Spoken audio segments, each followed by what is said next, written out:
Friends, welcome to our channel. Brahmamudi serial next ఎపిసోడ్లో ఏం జరగబోతోందో ఈ వీడియోలో చూసి తెలుసుకుందాం. నా భర్త బతికే ఉన్నాడని చెల్లాచెదురు చేసిన కావ్య అసలేం జరిగింది అని తెలుసుకోవడానికి ఈ వీడియోని స్కిప్ చేయకుండా ఎండ్ వరకు చూసేయండి.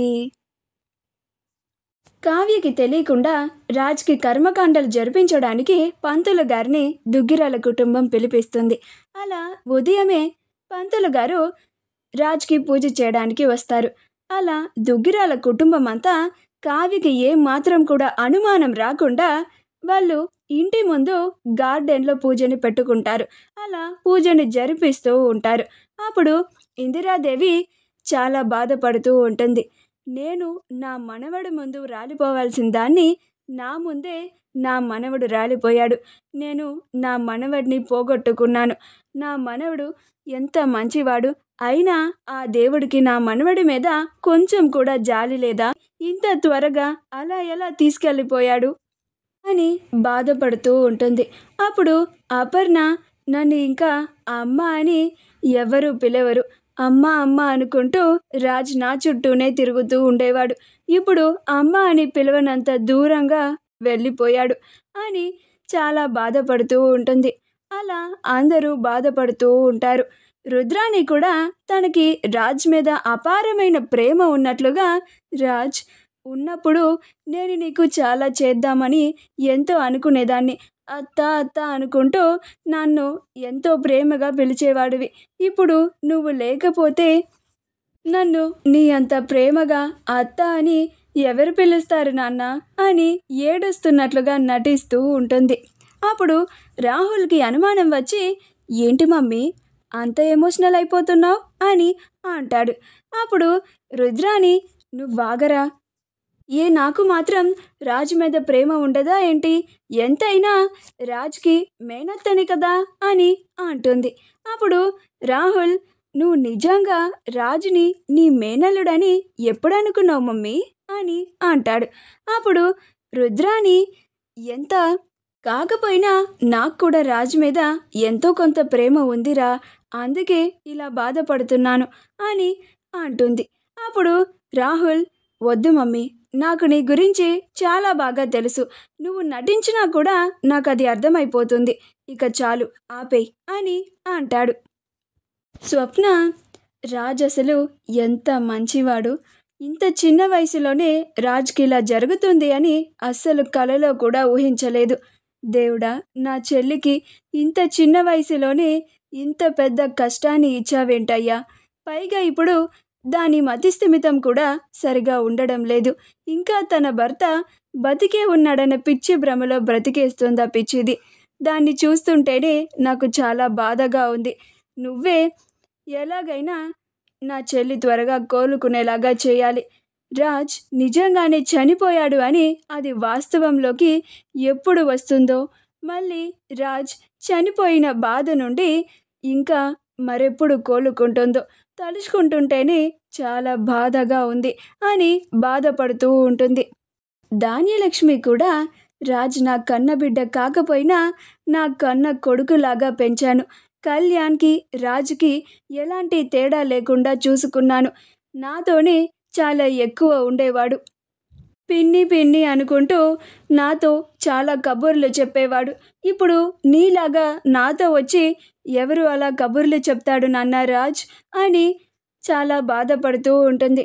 ప్రకాశం కూడా బాబాయ్ బాబాయ్ అనుకుంటూ నా దగ్గరికి వచ్చి నేనేమి మర్చిపోయినా కానీ గుర్తు చేస్తూ ఉండేవాడు. నేను ఏవైనా పొరపాట్లు చేసినా కానీ రాజే వాటిని సరిదిద్దేవాడు.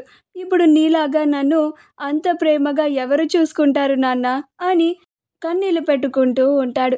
సుభాష్ కూడా పూజ జరిపిస్తూనే, కన్న తండ్రికి నువ్వు కర్మకాండలు జరిపించాల్సింది పోయి నేనే నా కన్న కొడుకు నీకు కర్మకాండలు జరిపిస్తాను అని కలలో కూడా అనుకోలేదు నాన్న రాజ్. ఆ రోజు నేను ఉరేసుకొని చచ్చిపోవాలి అనుకున్న నాడు నువ్వే వచ్చి ఆపి నన్ను బ్రతికించావు. ఇందుకేనారా ఇలా నీకు కార్యక్రమం జరిపించుకోవడానికేనా నన్ను ఈరోజు దాకా బతికుండేలాగా చేసింది అని బాధపడుతూ పూజ జరిపిస్తూ ఉంటాడు. కళ్యాణ్ కూడా ఇన్ని రోజుల వరకు నాకేమన్నా అయినా తోడుగా అన్నయ్య ఉన్నాడు, అన్నయ్య చూసుకుంటాడు అని ధైర్యంగా ఉన్నాను. ఇప్పుడు నాకు ఒంటరి వాడిని అయిపోయిన ఫీలింగ్ వస్తోంది. అన్నయ్య, ఎందుకన్నయ్య నన్ను ఇలా ఒంటరి వాడిలా వదిలేసి వెళ్ళిపోయావు అని బాధపడుతూ ఉంటాడు. అలా పూజ జరుగుతూ ఉంటుంది. కావ్య అప్పుడే కిందకి వస్తుంది. ఇంట్లో నిశ్శబ్దంగా ఉంటుంది. చుట్టుపక్కల ఎంత చూసినా కానీ ఒక్కరు కూడా కనిపించరు. అలా కావ్య బయటికి వచ్చి చూస్తే రాజ్కి కర్మకాండలు జరిపిస్తూ ఉంటారు. అది చూసి కావ్య ఆశ్చర్యపోయి ఒక్కసారిగా ఆపండి అని అరుస్తుంది. అప్పుడు అందరూ ఒక్కసారిగా ఆశ్చర్యపోయి కావ్య వచ్చింది, కావ్య చూసేసింది అని చూస్తూ ఉంటారు. కావ్య అక్కడి నుంచి పరిగెత్తుకుంటూ వచ్చి ఆ పూజ సామాగ్రినంతా ఎత్తేసి నేలకి కొడుతుంది. అలా రాజ్ ఫోటోని తీసి తనకి హత్తుకొని, నా భర్త బతికే ఉన్నాడు, నా భర్త చనిపోలేదు, ఇలాంటి పూజలు కర్మకాండలు అవన్నీ చనిపోయిన వాళ్ళకి కదా జరిపించేది, నా భర్త బతికే ఉన్నాడు, నా కళ్ళారా నా భర్తని చూశాను అని మీ అందరికీ చెప్పాను కదా, అయినా ఇలా నాకు తెలియకుండా ఇలా నా భర్తకి తర్పణాలు జరిపించాలని ఎలా అనుకున్నారు మావయ్య అని అంటుంది. అప్పుడు సుభాష్ ఎంత రాజ్ ఇంకా బ్రతికే ఉన్నాడు అని అనుకున్నా కానీ రాజ్ బ్రతికి ఉన్నాడు అనడానికి సాక్ష్యాలు లేవు కదమ్మా కావ్య, అందుకే రాజు చనిపోయాడు అనే అందరూ నమ్మాల్సి వచ్చింది. సాంప్రదాయం ప్రకారం జరిపించాలి కాబట్టి కన్న తండ్రిగా నేను ఇది నిర్వర్తిస్తున్నాను అని అంటాడు.